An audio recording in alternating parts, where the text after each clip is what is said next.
જી નમસ્કાર, અમારી ચેનલમાં ફરીથી એક નવા વિડીયોમાં તમારું સ્વાગત છે. મિત્રો, તમે બધા મસ્ત છો, મજામાં છો? મિત્રો, જીએસઆરટીસી હેલ્પરની ભરતી ટૂંક સમયમાં જાહેર થશે. એનું નોટિફિકેશન પણ આવશે, પરંતુ હજુ થોડો સમય લાગી શકે એવા જાણ છે. તો જે સમય મળ્યો છે એ સમયનો સદુપયોગ કરો. ઘણા મિત્રો વારે વારે પૂછે ક્યારે ભરતી આવશે, ક્યારે ભરતી. હવે મિત્રો, ભરતી ગમે ત્યારે જાહેર થઈ શકે છે, મતલબ કે એનું નોટિફિકેશન ગમે ત્યારે આવી શકે છે. ચોક્કસ અંદાજ આપણે ના કહી શકીએ કે આ તારીખે અથવા તો આ મહિને, પરંતુ એકાદ બે મહિનામાં આવી શકે. કારણ કે અમુક કારણો હોઈ શકે, કારણ કે હજુ વેઇટિંગ લિસ્ટ પણ બાકી છે. વેઇટિંગ લિસ્ટ પછી ભરતી જાહેર થઈ શકે છે. તો એ જે સમય મળ્યો છે હવે તો એ સમયનો સદુપયોગ કરી લો મિત્રો. અને પરીક્ષા પણ મતલબ કે નોટિફિકેશન આવી જશે, પરીક્ષા પણ આવી જશે, પેપરે તમે લખી દેશો, બધું કમ્પ્લીટ થઈ જશે. અને પછી આ સમય વારે વારે નહીં મળે, ખબર પણ તમને નહીં પડે. અગાઉ પણ એવું જ થયું હતું. જીએસઆરટીસી હેલ્પરની ભરતી 2024માં 12મા મહિનામાં આવી હતી, લેકિન પરીક્ષા તારીખ થોડી લંબાણી હતી, જેમાં અંદાજે 8-9 મહિના થઈ ગયા હતા, 9-10 મહિના અંદાજે. તો ઘણા મિત્રો પૂછતા ક્યારે પરીક્ષા આવશે, ક્યારે પરીક્ષા. તો મિત્રો, એ પરીક્ષાએ આવી ગઈ, રિઝલ્ટે આવી ગઈ, નોકરીએ લાગી ગયા, અને પૂછતાના હજુ પણ રહી ગયા છે. મતલબ કે હજુ પણ એમ જ કહે છે કે હવે નવી ભરતી ક્યારે આવશે. એટલે જે સમય મળ્યો છે સમયનો સદુપયોગ કરો. હું વારે વારે એટલા માટે કહું છું કે ભરતી આવશે ને પરીક્ષા આવશે ને બધું આવશે, પરંતુ આ જે સમય છે, સમય નહીં આવે તમારી પાસે. હવે આપણને ફાઇનલ ખબર જ છે કે ભરતી આવવાની છે. જીએસઆરટીસીએ નક્કી કરી દીધું છે કે હેલ્પરની ભરતી કરીશું. હવે શા માટે વિલંબ કરે છે એ આપણને કોઈ ચોક્કસ ખ્યાલ નથી, પરંતુ 100% આવશે. આપણને એ પણ કહી દીધું છે, જે એમની મિટિંગ હતી એ મિટિંગમાં પણ આપણને કહી દીધું છે કે ભાઈ 2400-2500 ભરતી આવશે, અંદાજિત 2500 આજુબાજુ ભરતી આવશે. અને મિટિંગમાં પણ વાત થયેલી છે કે ભાઈ હેલ્પરને, ડ્રાઈવર, કંડક્ટરને, હેલ્પરની. તો ડ્રાઈવર ને કંડક્ટરનું નોટિફિકેશન જાહેર થઈ ગયું છે, ફોર્મ ભરવાના ચાલુ છે. તો હેલ્પરમાં પણ જે કંઈક હોઈ શકે કારણ, તો થોડો વિલંબ થઈ શકે, પરંતુ ભરતી 100% આવશે. તો એ જે સમય છે સમયનો સદુપયોગ કરો, અને આવનારી પરીક્ષામાં તમે સારો એવો તમારી એક સીટ ક્લિયર કરો, અથવા તો તમે નક્કી કરી લો કે મારે આમાં સિલેક્શન મેળવવું છે. તો 100% સિલેક્શન થશે. તો અત્યારથી જ તમારે તૈયારી ચાલુ કરવી પડશે. હવે મિત્રો, જે સિલેબસ પ્રમાણે હેલ્પરના તો કોમન પ્રશ્નો જે છે 15થી 17 માર્ક્સના અંદાજે પૂછાય છે. તો આ પ્રશ્નો પણ રોકડિયા કહેવાય છે, અને આ પ્રશ્નો જે છે બધા ટ્રેડના હોય છે, અલગ અલગ ટ્રેડના જે છે, અને દરેક માટે સમાન હોય છે. તો એ જે પ્રશ્નો છે આપણે અગાઉ પણ વિડીયો બનાવેલા છે, અને ફરીથી પણ વિડીયો બનાવી છે. આવનારી પરીક્ષામાં તમને ઘણા ઉપયોગી સાબિત થશે. અને આ વિડીયો વધુમાં વધુ શેર કરજો. આવા કદાચ વિડીયો નહીં મળે તમને યુટ્યુબમાં, જોઈ લેજો.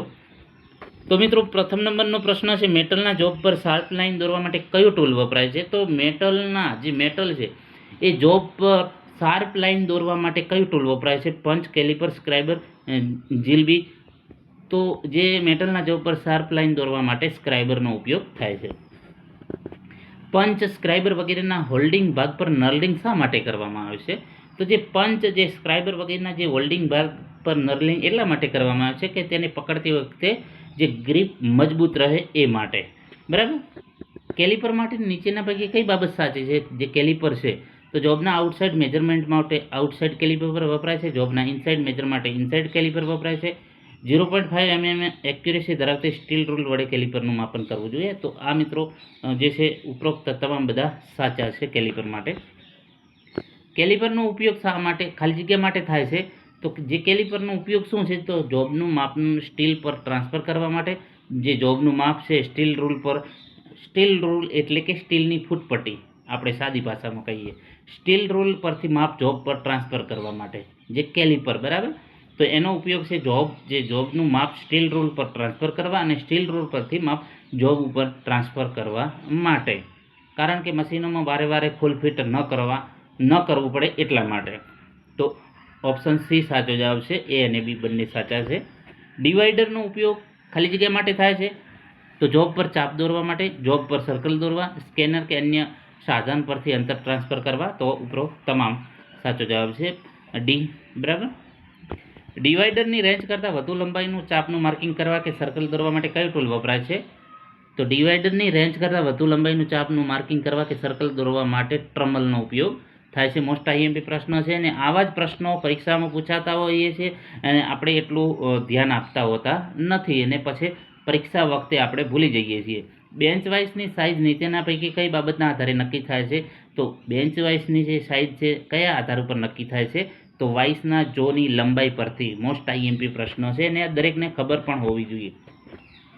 સાધારણ રીતે વાઇસના હેન્ડલની લંબાઈ કેવી હોય છે? તો વાઇસની નોમિનલ સાઇઝના 2.5 ગણાથી વધારે હોય છે. મોસ્ટ આઈએમપી પ્રશ્નો છે મિત્રો અને આવા પરીક્ષામાં પૂછાતા હોય છે. જો સ્પિન્ડલ ફેરવવા છતાં બેન્ચ વાઇસનું મૂવેબલ જો ફરે નહીં તો સંભવિત નીચેના પૈકી કયું કારણ હોઈ શકે? એટલે કે જો સ્પિન્ડલ ફેરવવા છતાં બેન્ચ વાઇસના જે મૂવેબલ જો ફરે નહીં તો એનું કંઈક કારણ હોય છે? તો સ્પિન્ડલ પિન અંદરથી તૂટી ગઈ હોય એ કારણ હોઈ શકે. બેન્ચ વાઇસને પેરેલલ વાઇસ કહે છે કારણ કે તો કે તેનો મૂવેબલ જો ફિક્સ પેરેલલમાં હોય છે. તેને વર્કશોપની ફ્લોર પર પેરેલલ ઇન્સ્ટોલ કરવામાં આવે છે. બંને જોની પેરેલલમાં જોબને પકડવામાં આવે છે, તેથી તેને પેરેલલ જોબ તરીકે ઓળખવામાં આવે છે. મોસ્ટ આઈએમપી પ્રશ્ન છે.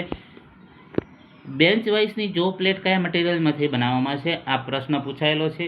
બેન્ચ વાઇસની જો પ્લેટ જે ટૂલ સ્ટીલમાંથી બનાવવામાં આવે છે. હેન્ડ વાઇસનો ઉપયોગ તો નાના કામ માટે સ્ક્રૂ રિવેટ વગેરેને પકડવા, નાના વાયરને પકડવા. મોસ્ટ આઈએમપી પ્રશ્નો છે. ઉપરોક્ત તમામ જો નાના જે કામ માટે એનો ઉપયોગ થાય છે, સ્ક્રૂ રિવેટ વગેરેને પકડવા, નાના વાયરને પકડવા માટે એનો ઉપયોગ થાય છે. જોબની ફ્લેટનેસ અને સ્ક્વેરનેસ ચેક કરવા માટે કયું ટૂલ વપરાય છે? તો જોબની જે ફ્લેટનેસ અને સ્ક્વેરનેસ ચેક કરવા માટે ટ્રાય સ્ક્વેરનો ઉપયોગ થાય છે. મોસ્ટ આઈએમપી પ્રશ્નો. પાઇપ કે રાઉન્ડ બાર પકડવા માટે કયા વાઇસનો ઉપયોગ થાય છે? જે પાઇપ છે કે રાઉન્ડ બાર છે એને પકડવા માટે પાઇપ વાઇસનો ઉપયોગ થાય છે. વાઇસ એ કયો ડિવાઇસ છે? તો વર્ક હોલ્ડિંગ ડિવાઇસ છે. ડ્રિલ મશીનમાં જોબને પકડાવવા માટે નીચેના પૈકી કયો વાઇસ વપરાય છે? તો પ્લેન મશીન વાઇસ ઉપયોગ થાય છે. ડ્રિલ મશીનમાં જે જોબને પકડવા કે પકડાવવા માટે પ્લેન મશીન વાઇસનો ઉપયોગ થાય છે. વાઇસના કયા ભાગ પર આંટા હોય છે? તો જે વાઇસના સ્પિન્ડલ હોય છે એના પર આંટા હોય છે. મોસ્ટ આઈએમપી પ્રશ્નો અને તમને પણ ખ્યાલ હોવો જોઈએ. લાકડામાં લંબચોરસ ખાંચ કે હોલ પાડવા માટે પૈકી કઈ ચીજલ વપરાય છે? તો મોર્ટાઇઝ ચીજલ. મોસ્ટ આઈએમપી પ્રશ્ન છે. લાકડામાં લંબચોરસ ખાંચ કે હોલ પાડવા માટે મોર્ટાઇઝ ચીજલ વપરાય છે. જ્યાં ઇલેક્ટ્રિક ડ્રિલ ઉપલબ્ધ ન હોય ત્યારે કયું ડ્રિલ વપરાય છે? જ્યાં ઇલેક્ટ્રિક ડ્રિલ ઉપલબ્ધ ન હોય ત્યાં રેચેટ ડ્રિલ મશીન વપરાય છે. મોસ્ટ આઈએમપી પ્રશ્ન છે મિત્રો. ડ્રિલ મશીનના સ્પિન્ડલમાં ડ્રિલ ચક કઈ એસેસરી દ્વારા પકડવામાં આવે છે? તો ડ્રિલ મશીનના સ્પિન્ડલમાં ડ્રિલ ચક જે આર્બર દ્વારા પકડવામાં આવે છે. આર્બર. મોસ્ટ આઈએમપી પ્રશ્ન છે. એના પછી નીચેના પૈકી કયા ડ્રિલમાં ફ્લૂટની રચના હોતી નથી? તો ફ્લેટ ડ્રિલમાં ફ્લૂટની રચના હોતી નથી. બરાબર. ડ્રિલ બીટની રચનામાં ફ્લૂટનું કાર્ય શું છે? તો ડ્રિલ બીટની રચનામાં ફ્લૂટ આપેલું હોય છે ને એ શા માટે આપવામાં આવે છે? તો કે ડ્રિલિંગ દરમિયાન નીકળતી જે ચિપ્સ છે આપમેળે બહાર નીકળે છે, કુલન્ટને કટિંગ એજ સુધી સરળતાથી પહોંચાડી શકાય છે એટલા માટે. બરાબર. સાધારણ બેચ ટાઈપ ડ્રિલ મશીનમાં મહત્તમ કઈ સાઇઝનો હોલ પાડી શકાય છે? તો સાધારણ બેચ ટાઈપ ડ્રિલ મશીનમાં મહત્તમ 12.5 mm સુધીનો હોલ પાડી શકાય છે. રિપેરિંગના નાના વર્કશોપમાં કયા પ્રકારના ડ્રિલ મશીન વપરાય છે? તો રિપેરિંગના નાના વર્કશોપમાં બેચ ટાઈપ ડ્રિલ મશીન વપરાય છે. ડ્રિલિંગ દરમિયાન ડ્રિલ બીટ તૂટવાનું કારણ શું હોઈ શકે છે? તો ડ્રિલિંગ દરમિયાન ડ્રિલ બીટ તૂટવાનું કારણ કુલન્ટનો બિનઅસરકારક ઉપયોગ, ઊંચી કટિંગ સ્પીડ, ફીડનો દર અયોગ્ય અથવા તો ઘણો વધારે હોય છે. ઉપરોક્ત તમામ. એના પછી ડ્રિલિંગ વખતે વપરાતો કુલન્ટ મુખ્યત્વે શેને ઠંડુ રાખવા માટે વપરાય છે? તો કટિંગ ટૂલને. મોસ્ટ આઈએમપી પ્રશ્ન છે. ડ્રિલ કરેલા જોબમાં અંદરના ભાગમાં આંટા પાડવા માટે ખાલી જગ્યા વપરાય છે? તો ટેપ અને ટેપ રેન્ચ. પાઇપ કે સ્ટડના બાહ્ય આંટા પાડવા માટે ખાલી જગ્યા વપરાય છે? તો ડાય અને ડાયસ્ટોક. આ પ્રશ્ન પૂછાયેલો છે હેલ્પરની પરીક્ષામાં અગાઉ 2024માં. આંટાની શરૂઆત સરળતાથી થાય તે માટે કઈ ટેપ શરૂઆતમાં વાપરવી જોઈએ? તો ટેપર ટેપ. મોસ્ટ આઈએમપી પ્રશ્ન છે મિત્રો. નીચેનામાંથી પૈકી કયા ટેપના ઉપયોગથી આંટાની ઊંડાઈને આકાર ચોક્કસ સ્પષ્ટ થાય છે? તો બોટમિંગ ટેપ. જો થ્રેડને M/1.5 દ્વારા દર્શાવવા માટે થ્રેડનો પ્રકાર કયો છે? તો ISO મેટ્રિક ફાઇન થ્રેડ. બરાબર. એના પછી 10 સાઇઝના આટા પકડવા માટે જરૂરી ડ્રીલનો ડાયામીટર કેવો હોવો જોઈએ અથવા તો કેટલો હોવો જોઈએ, બરાબર? તો M10 સાઇઝના આટા પાડવા માટે ડ્રીલનો ડાયામીટર 8.5 હોવો જોઈએ. અને અહીં આપેલું છે કે કઈ રીતે, તો ટેપ ડ્રીલ સાઇઝ D-P, તો 10 mm -1.5, બરાબર? તો 8.5 mm સ્ટાન્ડર્ડ માપ મુજબ, બરાબર?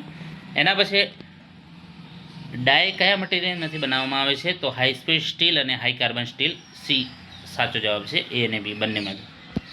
ટેપિંગ વખતે ટેપ તૂટી જવાનું કારણ શું હોઈ શકે, તો કટિંગ ઓઇલનો ઉપયોગ ન કરવામાં આવે તો ટેપિંગ વખતે ટેપ તૂટી જાય છે, બરાબર? ટેપિંગ માટે કરેલો ડ્રીલ હોલ ખાલી જગ્યા હોવો જોઈએ, તો ટેપ સાઇઝ કરતાં નાનો હોવો જોઈએ. મોસ્ટ પ્રશ્ન IMP છે. તો મિત્રો આ જે છે આવનારી પરીક્ષામાં તમને ખૂબ જ ઉપયોગી સાબિત થશે. અને વિડીયો વધુમાં વધુ શેર કરો. મિત્રો તમારો સાથ સપોર્ટ જો વધુ હશે તો એ પ્રમાણે આપણે વધુમાં વધુ વિડીયો બનાવતા રહીશું. અને વધુમાં વધુ મિત્રો વિડીયો શેર કરો અને બીજા મિત્રોને પણ ચેનલ વિશે સમજાવો અને ચેનલને સબસ્ક્રાઈબ કરાવો. તો મિત્રો અમને પણ વિડીયો બનાવવાની મોટિવેશન મળે અને વધુમાં વધુ અમે પણ મહેનત કરી અને તમને તમામ મટીરિયલ PDF તમને ફ્રી આપી શકીએ. તો વધુમાં વધુ વિડીયો શેર કરો દોસ્તો, અને લાઈક અને શેર કરવાનું ન ભૂલતા, જેથી કરીને ગુજરાતના જે છેવાડાના વિસ્તારના છે ત્યાં સુધી આ વિડીયો પહોંચી શકે. આભાર.